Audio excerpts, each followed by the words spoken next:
प्यारे बच्चों नमस्कार।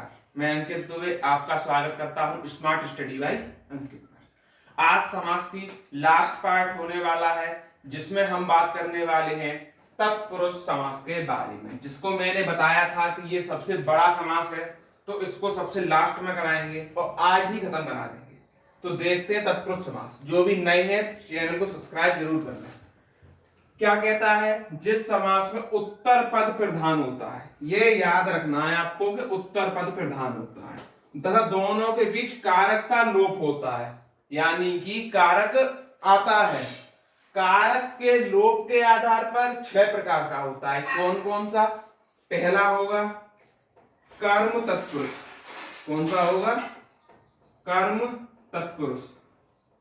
दूसरा होगा करण तत्पुरुष।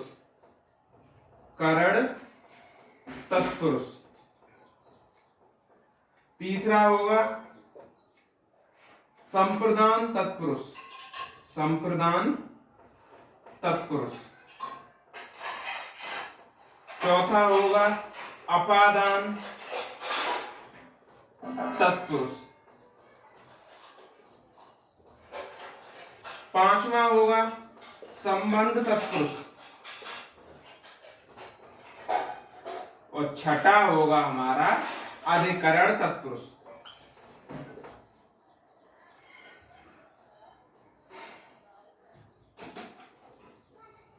अधिकरण तत्पुरुष।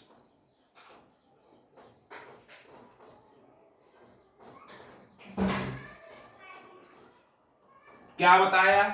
कर्म तत्पुरुष, करण तत्पुरुष, संप्रदान तत्पुरुष, अपादान तत्पुरुष, संबंध तत्पुरुष और अधिकरण तत्पुरुष। अब एक एक की हम डिटेल व्याख्या करते हुए चलते हैं।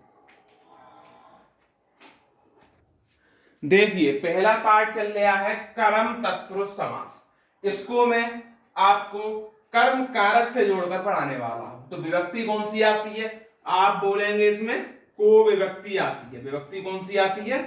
तो को आती है। हमारा है यश प्राप्त, तो आप बोलेंगे यश को प्राप्त।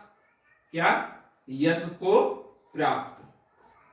बताइए को विभक्ति आई है कि नहीं आई है? यश को प्राप्त। मतदाता यानी मत को देने वाला। क्या बोलेंगे? मत को देने वाला। मत को देने वाला में को विभक्ति आई है। गिरह कट यानी गिरह को काटने वाला। गिरह को काटने वाला। आगे ग्रंथकार यानी ग्रंथ को लिखने वाला। ग्रंथ को लिखने वाला।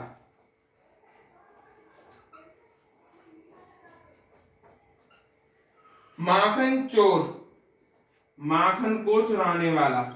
माखन को चुराने वाला। और नेक्स्ट है स्वर्गगत, यानी कि इसका आप विग्रह करके हमें बताएंगे क्या होगा। आपने देखा यहां भी को है, यहां भी को है, यहां भी को है, तो मैंने क्या किया? कारक से जोड़कर समास बनाया। इसी को बोलते हैं कर्म तत्पुरुष समास। इसमें परिभाषा नहीं पूछी जाती, एग्जाम्पल पूछे जाते हैं और आपको तत्पुरुष समास का भेद दे दिया जाएगा। फिर कहेगा कर्म तत्पुरुष है, करण तत्पुरुष है, इस तरीके से निकालना होता है। करण तत्पुरुष समास पार्ट नंबर बी। इसमें क्या है? आप जानते हैं करण कारक में से विभक्ति का प्रयोग होता है, ये हम बता चुके हैं। तो जन्म जात यानी जन्म से उत्पन्न। जन्म से उत्पन्न। मुंह मांगा यानी मुंह से मांगा। मुंह से, दिख रहा होगा आपको, मुंह से मांगा।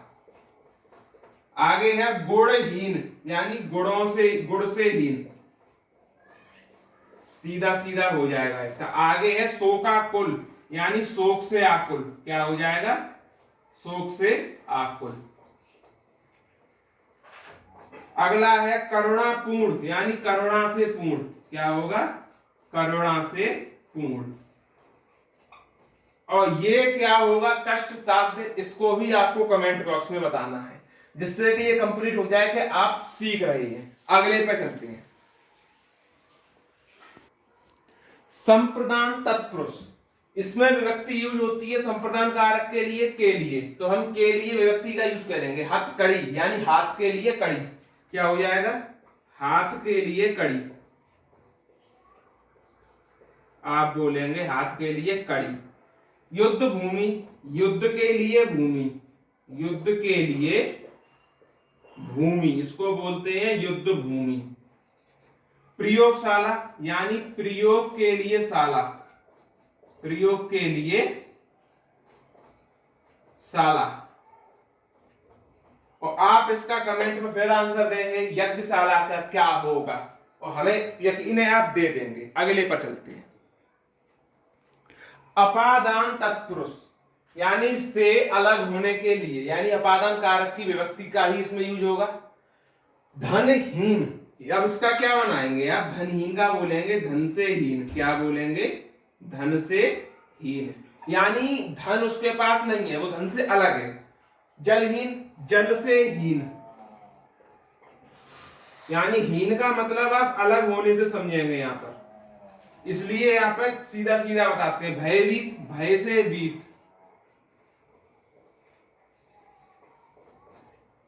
भय से भीत।